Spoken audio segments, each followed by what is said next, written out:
Assalamualaikum warahmatullahi wabarakatuh. Kami dari kelompok 6 kelas 3 PAID akan melakukan observasi di makam Raden Djoko Kaimán untuk memenuhi tugas mata kuliah Sejarah Islam di Indonesia. Terima kasih. Wassalamualaikum warahmatullahi wabarakatuh.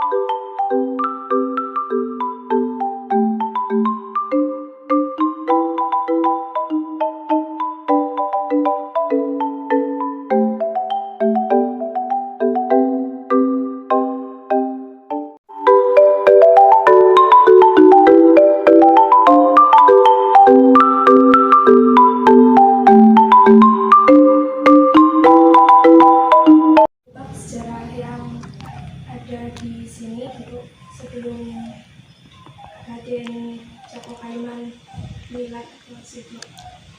Ya, kita ambil cerita siapakah beliau Raden Djoko Kaimán. Kalau diambil dari mbahnya, itu mbah kakungnya itu kan dari Majapahit. Nah, dari Majapahit beliau yang bernama Raden Aryo Baribin, itu beliau karena di Kepangeranan Majapahit itu ada masalah sama keluarga, akhirnya beliau itu keluar dari Kepangeranan Majapahit yang berjalan hingga jauh, yang akhirnya pada sampai di Pajajaran. Nah, di sana beliau dijodohkan dengan adiknya sang Prabu yang bernama Retno Pamungkas.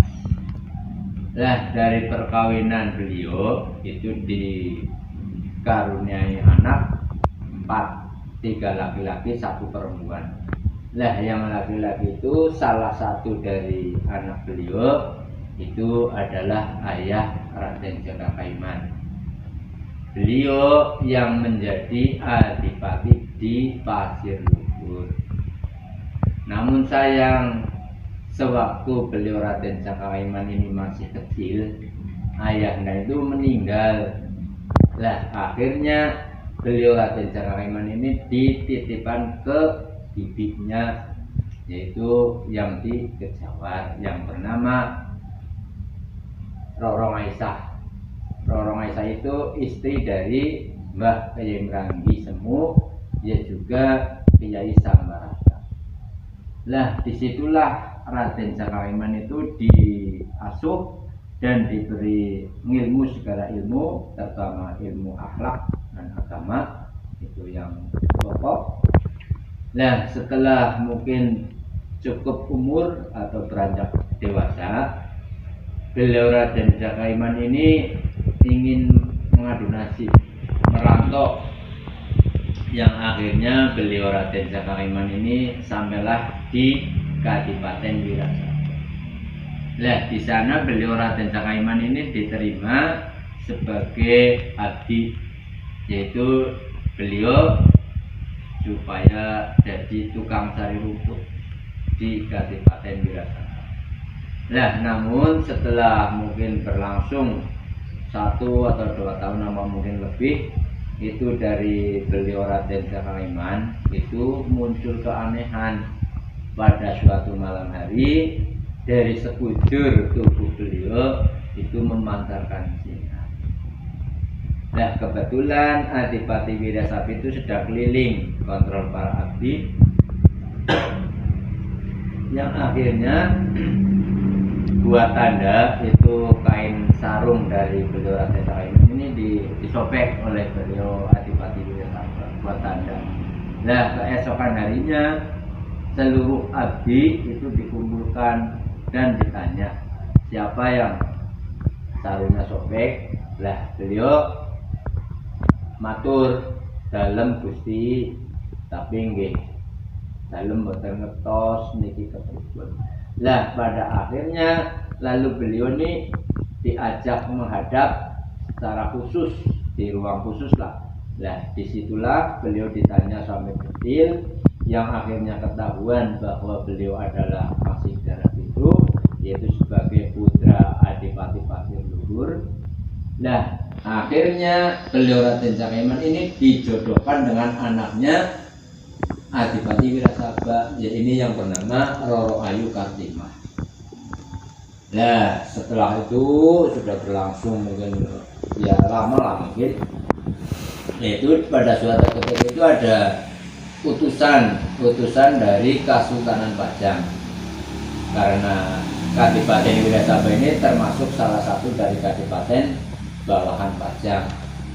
Lah intinya dari Pajang itu meminta anak perempuan satu mau dijadikan penari apa-apalah di Kasultanan Pajang.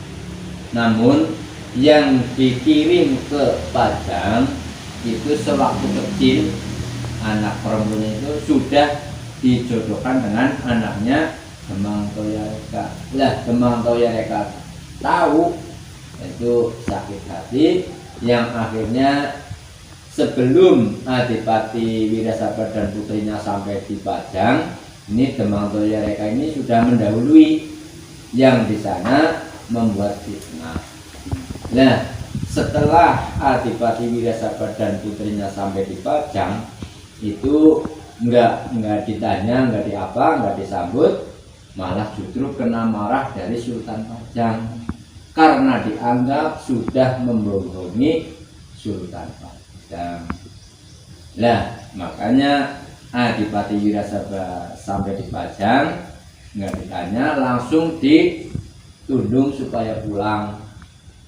Tapi Sultan Pajang mengutus 2 orang prajurit supaya membuntuti, yang diberi tugas supaya membunuh Adipati Wirasaba karena dianggap sudah membohongi Sultan Pajang, padahal itu hanya termakan fitnah dari Demang Toyareka.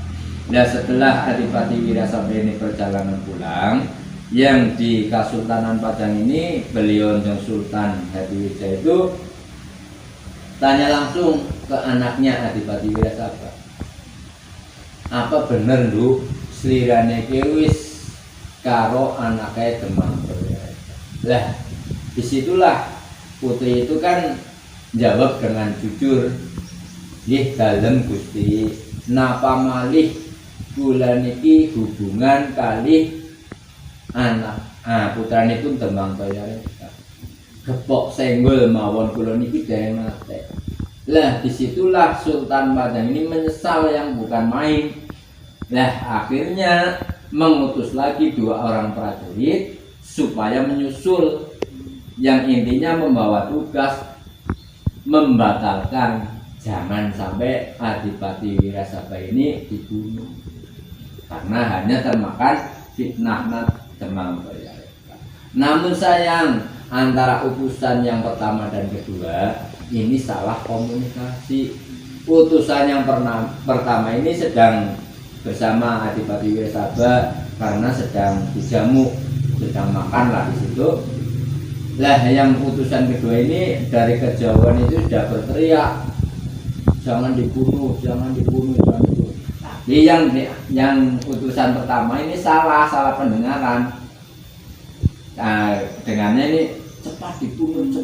Makanya Adipati Wirasaba ini sedang makan, belum selesai sudah dibunuh, ditosok sampai tombak karena hanya salah komunikasi. Ya, antara utusan dan pertama dan kedua ini saling menyalahkan. Namun Adipati Wirasaba ini baik hati, ini memang sudah kehendak yang di atas. Ya, saya relakan. Akhirnya beliau seda atau meninggal di situ, di desa Bener. Kalau sekarang masuknya ya daerah Purworejo. Ya, jasadnya dibawa pulang ke Wirasaba dan dimakamkan juga di Wirasaba. Lah setelah beliau wafat seda itu mungkin ya selang 1 atau 2 tahun, itu ada lagi utusan dari Pajang, yang intinya salah satu dari anak Adipati Wirasaba itu supaya menghadap ke Pajang. Namun dari beberapa anak-anak beliau nggak ada yang mau karena takut kalau mau dibunuh sebagai ayahnya. Nah ini beliau Raden Cakakaiman sebagai putra menantu, beliau ini menawarkan jasa atas dasar musyawarah dengan kamas-kamasnya. Ya sudah mas, kalau panjenengan nggak mau sowan, nggak mau menghadap, ya saya yang menghadap. Toh nanti kalau saya misal dibunuh, saya sudah relakan. Tapi kalau nanti saya dapat hadiah, panjenengan ini jangan mirip, dah sepakat musyawarah berangkat Gelora dengan ke Pajang. Nah benar di sana ini diterima dengan baik, justru malah beliau Raden Cakaiman ini diberi anugerah yaitu supaya melanjutkan adipati di Wirasabha. Sekaligus beliau dapat gelar dari Sultan Majang, yaitu gelarnya Kanjeng Hadipati Warga Utama II. Karena nunggak semi sama mertuanya. Kalau Adipati Wirasabha itu kan Kanjeng Adipati Warga Utama I. Nah setelah pulang ke Wirasabha, nih mas, buktinya saya sudah menghadap sana, saya nggak dibunuh, justru saya dapat anugerah, dapat hadiah supaya melanjutkan adipati di Wirasabha. Namun apa kata beliau, walaupun tadi di depan sudah musyawarah, karena beliau akhlaknya sangat mulia, sangat bagus karena didikan dari Sambarata yang Merangi Semu. Lah ini mas, tapi saya nggak mau hidup enak sendiri. Yang pada akhirnya Kadipaten Wirasabha ini dibagi menjadi 4 bagian oleh beliau Raden Cakaiman. Maka beliau juga dapat julukan Kanjeng Adipati Merapat karena membagi wilayah Kadipaten Wirasabha menjadi 4 bagian. Lah yang kita kenal sekarang ini adalah Kabupaten Purbalingga, Kabupaten Banyumas, Kabupaten Banjarnegara, dan Kabupaten Cilacap. Kalau bukan kemuliaan akhlak beliau, itu hak milik beliau karena itu sudah pemberian dari Sultan Pajang untuk menebus kesalahan Sultan Pajang yang sudah membunuh orang yang tidak bersalah karena hanya keburu nafsu termakan fitnah. Nah setelah itu sudah dibagi menjadi 4 ke kamas-kamasnya. Ini beliau pulang lagi ke Jawa, yaitu ke padepokannya Mbah Kyai Merangi. Nah dari situlah beliau ini memulai membabat hutan, membuka hutan dan sama pengikutnya yang pada akhirnya jadilah Kabupaten Banyumas yang kita nikmati sekarang. Jadi kita sebagai anak turun dari Banyumas harus ingat ke jasa-jasa itu. Sekilas siapakah Raden Cakaiman? Itulah berawal dari yang sangat sengsara lah beliau, walaupun beliau adalah seorang bangsawan. Ya. Mungkin hanya itu sekilas cerita. Kalau mungkin nanti toh ada yang kurang jelas apa gimana mau ditanyakan ya silakan. Berarti sebelumnya di dalam terdapat 2 makam atau Di sini ya 2 dari dulu ya, 2 cuman beliau Raden Cakaiman dan istrinya. Untuk nama asli dari Raden Cakaiman Asli itu ya. Jadi nama lainnya nggak ada. Karena itu yang tadi itu kan gelar dari Sultan Pajang. Setelah beliau diangkat menjadi Adipati Wirasabha. Dari keturunan Joko Kaiman ada di sini. Ya yang dulu ya ada, tapi ya itu sudah lama sih mbak. Yang jadi bupati kedua Ngabai Mertasurat itu dari anak aku.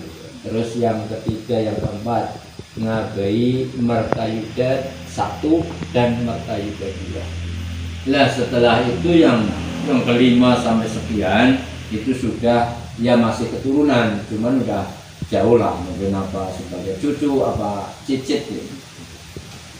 Karena Bupati Banyumas khususnya yang ada di makam sini Dewan itu ada 13 bupati makamnya, kecuali yang ke-6 apa yang ke-7 itu enggak di sini, karena sewaktu beliau diangkat dilantik menjadi Bupati Banyumas ini beliau dapat panggilan ke Yogyakarta.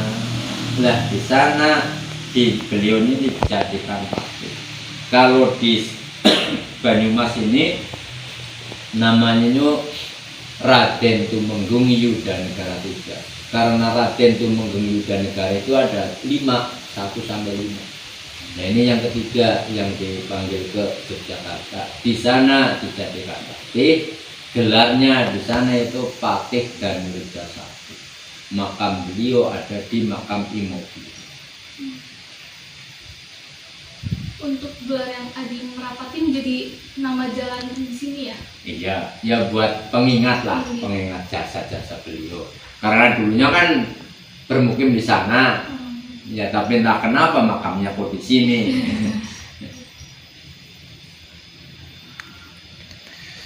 Paling itu ceritanya, Mbak, segitu. Ya. Mau tanya apa lagi ya boleh. Kalau saya bisa jawab tak jawab. Kalau enggak ya enggak. Berarti pemerintah di Banyumas kan Raden Joko Paiman yang pertama itu pada tahun berapa? Ini kan di dalam ada Mbak. Tanggal berdirinya Kabupaten Banyumas. Ini kan ada 2 versi. Yang dulu dipakai itu 6 April 1582. Lah kalau yang sekarang 5 tahun ke belakang diakui itu tanggal 22 Februari 1571, lebih tua 11 tahun. Ini karena katanya ini ada penemuan yang lebih akurat katanya. Kalau saya tinggal mengikut. Berarti untuk hari jadi Banyumas mengikuti yang terbaru? Iya, ya 5 tahun ke belakang, Mbak. Kalau dulu makanya itu yang 6 April. Kalau sekarang yang dipakai 22 Februari.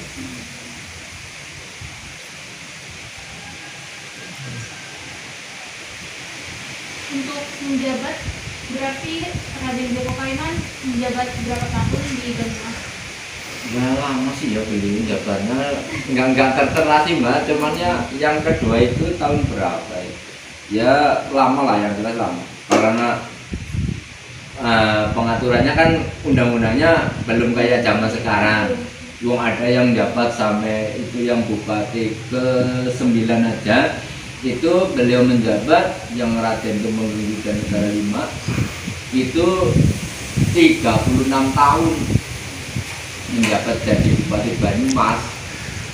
Ya mungkin beliau juga lama lah mungkin. Mungkin pertanyaan yang semua kami ingin tanyakan sudah terjawab semua. Dan lebihnya mohon maaf bila banyak Sama-sama. berkenan. Dan Ya. terima kasih banyak atas informasi yang Bapak sampaikan tadi. Ya. Bagi kami sangat bermanfaat. Maaf juga mengganggu waktunya siang-siang. Nggak apa-apa Mbak. Ini kan udah tugas lah. Dan ya inilah yang saya bisa berikan, bisa ceritakan hanya segitu. Mungkin ya entah seberapa, mungkin ada manfaatnya ya alhamdulillah. Kalau enggak ya memang itu yang saya punya, cerita itu. Jadi ya mohon maaf bila kurang memuaskan apa gimana, saya mohon maaf.